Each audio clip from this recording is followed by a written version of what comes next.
That is it. The whole interior that needs trimming is out. It was a nightmare, but I think it's going to be worth doing because it's going to completely transform the car. And I wish... Matt Armstrong's Bugatti rebuild took an unexpected turn when a surprising offer forced him to rethink everything he had worked toward. After months of battling the manufacturer's refusal to cooperate, he suddenly faced a decision that could change his future overnight. Would you keep fighting to finish your dream project or walk away for a life-changing opportunity? Behind this high-stakes story lies a clash of ambition, determination, and the difficult choices every creator eventually faces. Locked out by Bugatti. The central hurdle in Matt Armstrong's Bugatti rebuild saga is something many car enthusiasts rarely face: a luxury manufacturer closing its doors completely. When Armstrong and the car's owner sought parts for the severely damaged Veyron Per Sport, Bugatti didn't just politely decline, they imposed a full blockade. Reports indicate that the vehicle's unique chassis was blacklisted in Bugatti's system, effectively preventing authorized dealers from selling any parts for that specific car. Imagine owning one of the rarest hypercars on the planet, yet finding yourself shut out from official repair resources. Bugatti's official repair quote initially hovered near $1,700,000, a staggering number, but expected given the hypercar's complexity and rarity. When that was rejected, the number reportedly dropped to $600,000, yet still far beyond what most would consider affordable for a single repair. Despite these negotiations, the manufacturer's position remained firm: fix the car their way, at their price, or don't fix it at all. For anyone else, this ultimatum might have ended the story quietly. But Armstrong is far from an average owner. Known for taking on projects dismissed by even professional mechanics, he pressed on, embarking on what would become an unprecedented, independent repair effort. The stakes were enormous. This wasn't just any car, but a machine designed to reach speeds beyond 200 miles per hour, engineered with intricate precision and cutting-edge materials like a carbon fiber monocoque chassis. If even minor errors crept into the repair, consequences could be disastrous. The refusal of support from the manufacturer didn't just cut off parts supply, it shut down the trusted path toward properly fixing a car built with intensely specialized technology. Repairing the Veyron without authorized help meant Armstrong and his team had to become not only mechanics, but inventors. They sourced alternative parts, improvised fabrication methods, and tackled problems that defied conventional repair logic. This challenge wasn't simply about money or resources, it was about proving whether a super-exclusive hypercar could be restored outside its maker's walls. In the face of such difficulty, the question naturally arises: why would Bugatti shove away a car's owner so completely? Their hard line seemed motivated not only by costs, but by brand protection and technical caution. Bugatti's reputation depends on flawless performance and exclusivity.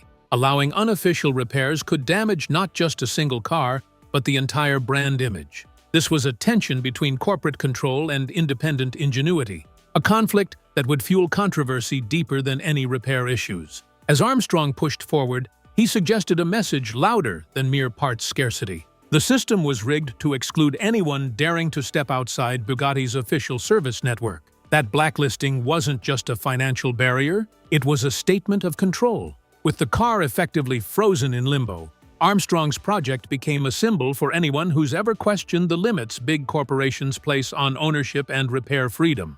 The ongoing standoff left the rebuild stalled in a space where neither side fully compromised. Armstrong's resolve set the stage for the next phase, but the real turning point was still ahead.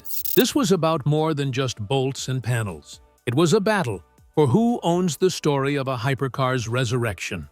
With these obstacles in place, Armstrong's journey reveals just how complicated fixing something beyond reason can become when the manufacturer pulls every lever to block progress. Despite the battle with parts and policies, Armstrong's personal story and approach help explain why this struggle hit so close to the heart of the rebuild. The rise of an independent builder. Understanding why Armstrong took on a project so few would dare means looking at where he came from. Starting years ago with a crushed Audi TT belonging to his girlfriend, Armstrong built a following by fixing cars that others abandoned or labeled too complex. His approach was simple but radical. Buy something broken beyond repair in the eyes of most, then captured the entire comeback story on camera. This earned him a loyal audience, north of 3 million subscribers. From that early Audi TT, Armstrong's projects escalated quickly. He took on a Bentley Continental GT in lockdown, restored an Aston Martin Vantage, and worked on a Rolls-Royce once owned by a footballer. His garage featured a parade of Audis, Porsches, Lamborghinis, vehicles many mechanics wouldn't touch with precaution. His content wasn't just entertainment. It was a challenge to repair culture itself. Armstrong's ethos centered on transparency, learning in public, and proving that passion and persistence can make miracles happen. But nothing in his career prepared him fully for a Bugatti, especially one as rare as the Chiron Pur Sport. With only around 60 ever made, the Pur Sport is a remarkable beast, worth about $3.6 million in pristine condition. The car Armstrong took on wasn't just a wreck. It was a high-profile influencer's vehicle destroyed in a stunt gone wrong. Insurance written off, front end crushed, airbags deployed, and hundreds of thousands estimated just to begin repairs. Choosing to rebuild this Bugatti was a deliberate decision to tackle not just mechanical restoration, but a high-wire act in a world of exclusivity and corporate resistance. Armstrong didn't seek the easier route of sending the car to a dealership authorized to handle such a hypercar. Instead, he bet on one thing: that independent repair, no matter how complex, could succeed outside factory walls. This stance transformed the project from a simple rebuild into an ongoing clash of philosophies. Already accustomed to defying odds, Armstrong now had something larger at stake: the narrative itself. Would a self-made creator prevail where the official channels said no? His channel's documentary-style content means viewers were along for every moment, frustration, and breakthrough. This transparency became his signature, yet also made the conflict intensely public. This wasn't just about fixing a multi-million-dollar machine. This was about redefining ownership and control in a hyper-exclusive realm. Armstrong's rise illustrates the power of grassroots mechanics meeting modern media's reach, turning niche automotive passion into headline-making drama. Every part Armstrong sourced, every repair improvised, carried an air of defiance that resonated with millions. But the true test was whether this spirit could match the technical and legal barriers the Bugatti brand placed in his path. As his reputation grew, so did the scrutiny from both fans and critics. He was not only fixing a car, but pushing the boundaries of what an independent creator could claim as their own domain. Corporate pushback and public clash. With Armstrong's commitment clear, Bugatti was not silent in response. The standoff quickly escalated beyond private emails into a rare public confrontation. Mate Rimac, now heading Bugatti after merging his company with the iconic brand, personally entered the fray through social media. His message was blunt: some components inside a Bugatti are simply too complex for home fixes or 3D printing hacks. This was a shoot across the bow at Armstrong's team, who had begun sharing improvised workarounds and non-factory parts in their videos. Rimac also challenged the narrative regarding repair costs, stating much of what had circulated online, including Armstrong's figures, were misleading or false. His firm words aimed to protect the brand's integrity while asserting control over the story as it reached millions. Despite the criticism, Rimac extended a surprising olive branch. He invited Armstrong to send the car to Bugatti's facility in Molsheim, France, for a proper factory inspection. Armstrong's reaction was remarkable. While acknowledging genuine surprise that Rimac was watching his content so closely, he publicly declined the offer. His reasoning was clear. He wasn't interested in handing control back to the manufacturer at their price point or under their terms. This refusal added yet another layer to an already tense narrative. Armstrong was staking a claim not only to the car, but the story surrounding it. This clash was about more than just fixes. It was a narrative battle stretching across social media channels watched by millions. Bugatti's direct intervention marked a rare move by the ultra-luxury automaker to defend its position publicly. Meanwhile, Armstrong stood firm on his vision of transparency and independent restoration despite the pressure. Alongside the public back and forth, online communities became battlegrounds for opinions. Some viewers applauded Armstrong's grit and advocacy for lower repair costs, while others warned he underestimated the brand risk to Bugatti's tight image. Arguments about engineering safety and the impossibility of certain repairs without factory involvement divided the audience sharply. Bugatti's concerns were not unfounded. The hypercar's carbon fiber monocoque, for example, is a non-negotiable point of structural integrity. Any compromise here could cost lives, leading the manufacturer to refuse certification on repairs outside their approved network. This stakes out a serious safety boundary that transcends mere brand protection.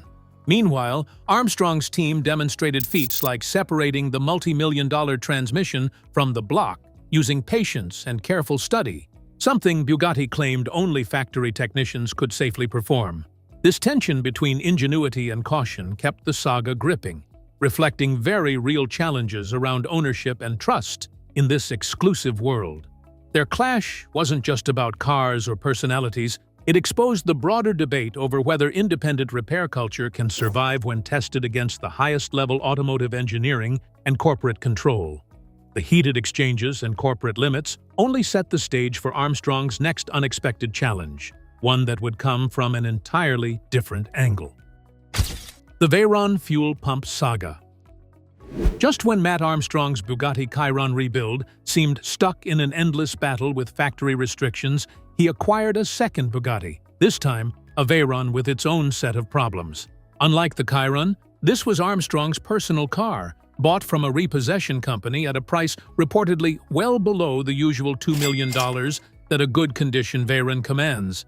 The purchase added a new layer to the story, shifting the spotlight to Armstrong's direct relationship with Bugatti's official service system and the challenges even owners face. Shortly after taking possession, Armstrong's team ran into a critical issue. The car's diagnostic system reported no communication with the fuel pump control module. This kind of problem could easily cost hundreds of thousands of dollars to fix, especially since modern hypercars rely heavily on complex electronic modules that often must come directly from the manufacturer. Armstrong's team spent hours meticulously checking every fuse, hunting for the simplest explanation before facing the hard reality that the part itself needed replacement. Reluctantly, Armstrong reached out to Bugatti through official channels, a move he had previously tried to avoid given the tensions with the brand. After navigating customer service and contacting showrooms in Paris and London, he finally obtained straight answers. The replacement fuel pump control module was in stock at Bugatti's Molsheim headquarters, priced just under $60,000. Though expensive, it was a price far below the multi-million repair figures associated with the Chiron. Armstrong placed a deposit on the part, but was told the Veyron would need to be taken to an authorized service center for installation, a process expected to take about 2 weeks. This requirement highlighted the control Bugatti exercises over servicing its vehicles, even for owners who want to do right by their cars. The Veyron was subject to the same strict factory rules, underscoring the limited options for independent repair within the brand's ecosystem. What makes this situation fascinating is how Armstrong approached the service process itself. Rather than simply accept whatever labor and service fees came with taking the car in, he sought to assist the technicians. By prepping as much as possible beforehand, he aimed to reduce labor time and costs. This savvy move reflected Armstrong's unique dual role as both a mechanic and content creator, always looking for ways to optimize repair costs while generating engaging material. The Veyron episode sent a clear message to the wider automotive community. Armstrong was no longer just an outsider throwing criticism from the sidelines.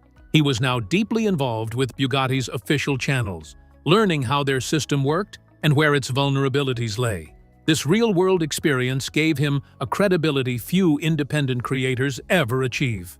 This inside knowledge not only refined his approach to the Bugatti projects, but also fueled speculation about his growing value beyond just rebuilding cars. Armstrong's reputation, built part by painstaking part, started attracting attention from unexpected places where content and influence hold currency just as much as mechanical skill. The Veyron saga proved that even in the rarefied world of hypercars, there are cracks to be found, and Armstrong was skilled enough to find and exploit them. This set the stage for the next phase of the story, where the stakes shifted from parts and repairs to life-changing opportunities. Life-changing offers arrive. As Armstrong's content leaped beyond the niche realm of automotive enthusiasts and caught the eye of mainstream audiences, the landscape around him began to shift dramatically. Reports surfaced of interest from major players outside the usual car community, including a rumored streaming deal valued at around $30 million. Although these numbers were circulating mostly through secondary sources and not officially confirmed, the mere existence of such talks elevated Armstrong from a skilled mechanic to a major media figure. This sudden spotlight brought its own pressures. Bugatti, already uneasy about Armstrong's public critique, reportedly grew concerned about how a partnership of this scale could impact the brand's image. Streaming platforms and industry insiders watched carefully, wary of the narrative that might emerge if Armstrong's independent restoration saga went global. The mix of corporate caution and entertainment ambitions created a complex environment for Armstrong to navigate. Armstrong himself wasn't just one man with a wrench. His operation had grown substantially to include multiple channels, international spin-offs, and a team that depended on consistent content and revenue. This meant any major decision, whether to continue grinding through the rebuild or to pivot toward a new opportunity, carried significant implications for those around him. The choice was no longer just personal. On a practical level, bigger platforms seek polished, predictable stories appealing to broad audiences and sponsors. Armstrong's project, however, was defined by relentless challenges, improvisation, and a very public feud with one of the world's most exclusive car brands. This mismatch meant the life-changing offer came wrapped in conditions that might conflict with Armstrong's vision and independence. The idea of walking away with a sizable financial payoff but leaving the rebuild unfinished created a tension many creators understand. Is it better to cash out and let someone else clean up the mess? Or is finishing what you started the true measure of success? For Armstrong, this wasn't a theoretical dilemma. It was now a real decision pressing down heavily. As discussions around the Veyron and Armstrong's future unfolded, the community remained deeply divided. Some saw the potential deal as Armstrong's deserved breakthrough, a validation of years of hard work. Others feared it could mark the premature end of a project that was rewriting rules for independent hypercar repair. Then there was the subtle but critical factor of timing. This was no coincidence. The offers came when Bugatti faced internal and external scrutiny, lawsuits from dealers, questions about part sharing within the Volkswagen Group, and the spotlight on Armstrong himself as a vocal critic. Taken together, these pressures made Armstrong's decision even more consequential. Ultimately, Armstrong stood at a genuine crossroads. Continuing the rebuild on his own terms risked alienating influential industry players. Walking away meant surrendering control, but gaining an opportunity few independent creators ever receive. The choice weighed not only on him, but the entire team and audience, who had invested emotionally in the journey. Even with tensions and stakes high, Armstrong's story was far from over, and what came next promised to redefine independent automotive culture yet again. Crossroads and consequences. Matt Armstrong has reached a turning point few creators ever experience. After months of rebuilding a heavily damaged Bugatti Veyron Pure Sport against the odds, he now faces two major decisions. Bugatti has reportedly softened its position by lowering repair estimates and easing some restrictions, while rumors of a multi-million-dollar streaming deal suggest Armstrong himself has become as valuable as the project. The choice goes far beyond finishing a car. Continuing the rebuild means staying true to the independence that made his channel famous, even if it risks further conflict with manufacturers, sponsors, and industry partners. Walking away could open new opportunities, but leave one of YouTube's most ambitious automotive projects unfinished. The stakes also extend beyond Armstrong. His growing team, expanding channels, and loyal audience all depend on the direction he chooses. Meanwhile, the Bugatti rebuild has become part of a wider discussion about independent repairs, manufacturer control, and the right to restore some of the world's most exclusive vehicles. Despite the obstacles, Armstrong has already achieved remarkable progress outside the factory network, reuniting the car's structure, rebuilding its interior, solving complex wiring challenges, and repairing components many believed were impossible to restore. Yet, completing the project remains the ultimate test. Whatever happens next, Armstrong has already changed the conversation around hypercar restoration. His journey has shown that determination, creativity, and transparency can challenge long-standing industry norms, even if the road remains uncertain. Whether he finishes the Chiron or chooses a different path, his impact on the automotive community is already undeniable. Matt Armstrong's Bugatti story is a powerful lesson in ambition, resistance, and the weight of choice. From locked-out parts to life-changing offers, his rebuild saga challenges what it means to own and control such rare machines today. If you enjoyed diving into this complex journey, make sure to like and subscribe for the latest updates as this compelling story unfolds.